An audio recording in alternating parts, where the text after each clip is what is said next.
Every year we put together a full episode dedicated to good and meaningful design. And this year, the start of a new decade, we chose a few products that fit perfectly into the zeitgeist of the 2020s. In this episode, we take a look at timeless classics of furniture and automobile design. We'll begin with iconic mid-century modern chairs created by the world's most influential designers. Then we'll take you to London and Singapore to see how one legendary automobile brand fuses its century-old heritage with modern design and the latest technology to produce one of the world's most desirable cars.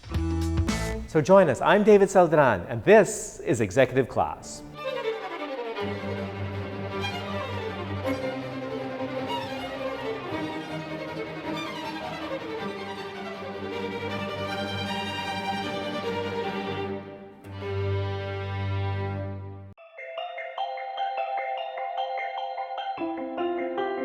A design icon is much more than just about timeless aesthetics. A genuine icon also defines the spirit of an era.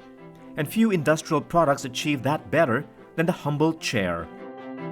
So, if you're as fascinated with iconic chair designs as much as I am, you definitely need to visit this space.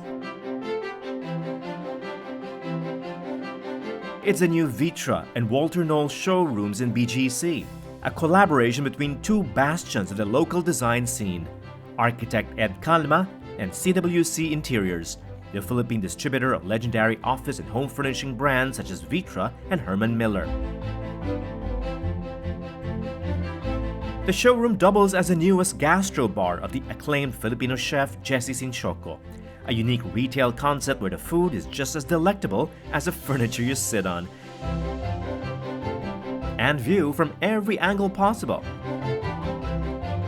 Basically, the wall that houses all the different iconic furniture of Vitra, and against the other wall is all the miniatures of Vitra as well. So we are able to showcase in the showroom all the elements has been utilized, no? From wall, ceiling, floor, and the furniture. So it's one of a kind in Asia or probably in the world, no? Of this magnitude.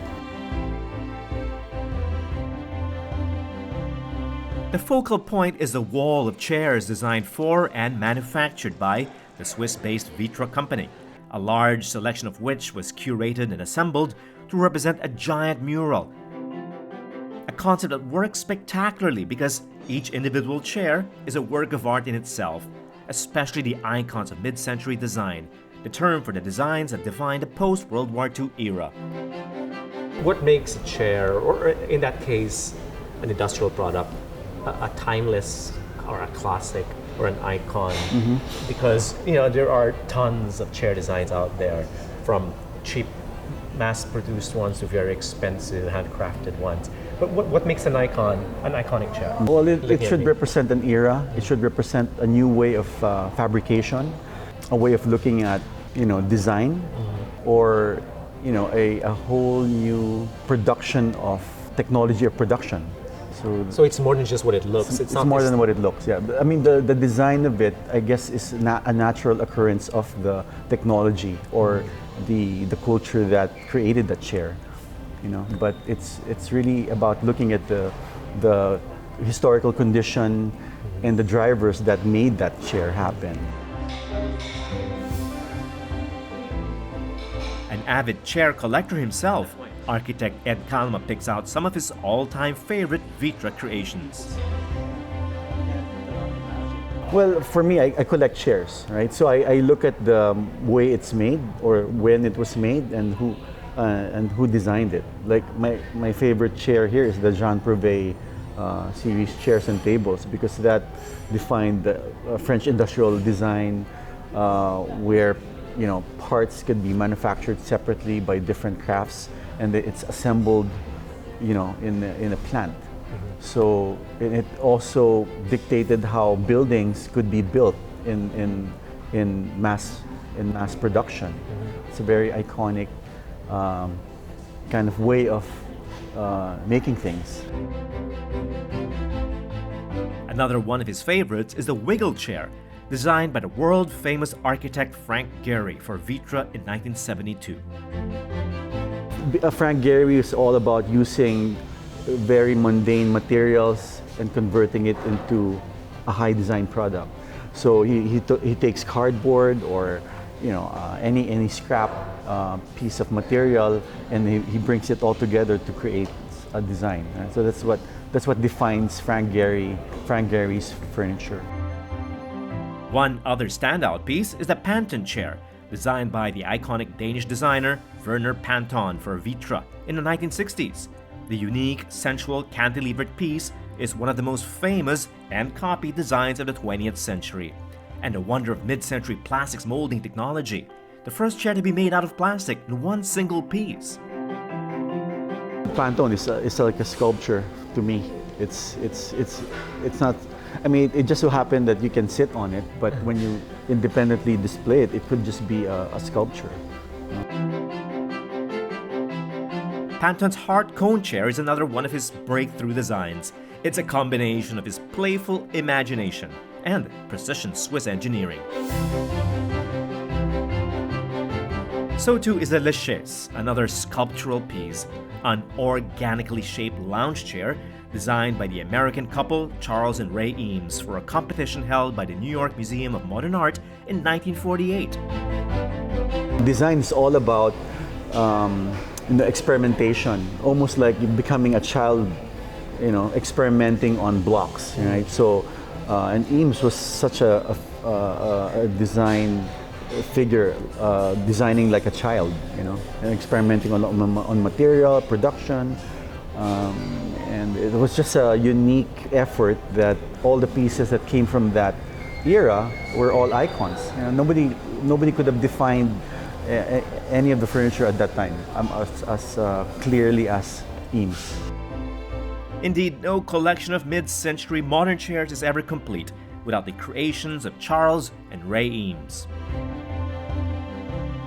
Their lounge chair from 1957, licensed to the firms Vitra and Herman Miller, is a quintessential collector's piece, and according to the grandson of the designers, one of the most beloved in history. Is that Charles and Ray understood that beauty could be a part of function, and yet they also focused on all the other aspects of function. And pleasure is a function. I believe very strongly that the reason to get an Eames chair is not because it's famous, is that it works for you.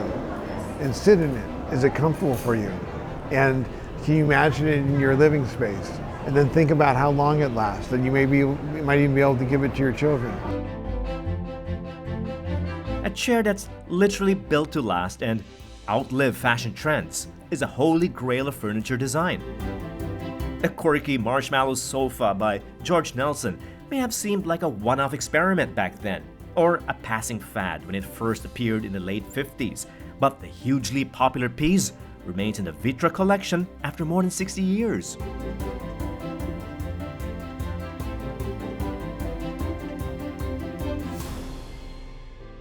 While Vitra's chairs are recognized for their colorful and playful designs, the pieces of the German luxury furniture brand Walter Knoll prove that an icon can also be elegant and understated.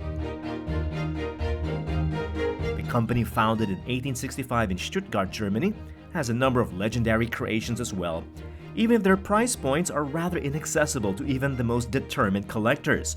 After all, each and every piece is still made by hand in Germany.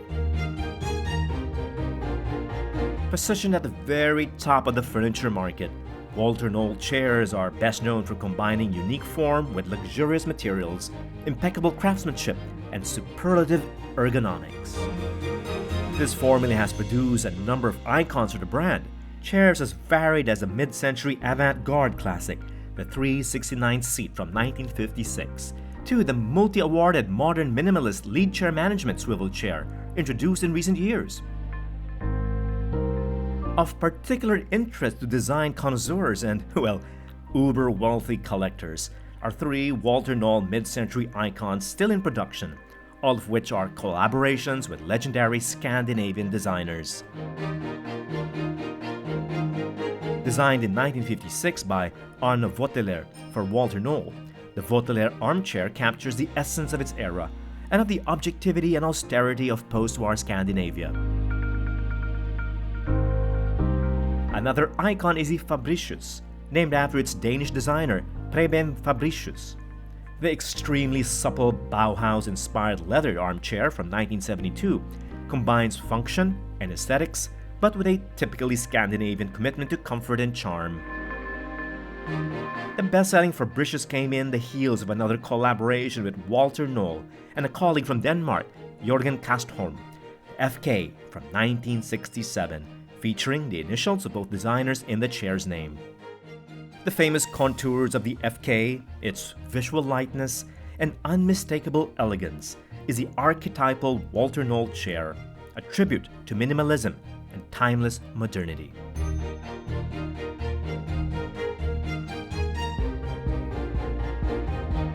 The same spirit of timeless modernity you find in the 100 years of Bentley automobiles.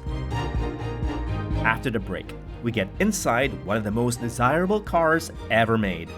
A swing around the historic neighborhoods of London in the new edition of the Bentley Mulsanne flagship limousine, and a trip to Singapore to catch our first glimpse of the all-new Flying Spur, launched to celebrate Bentley's centenary. Our Good Design episode returns after the break.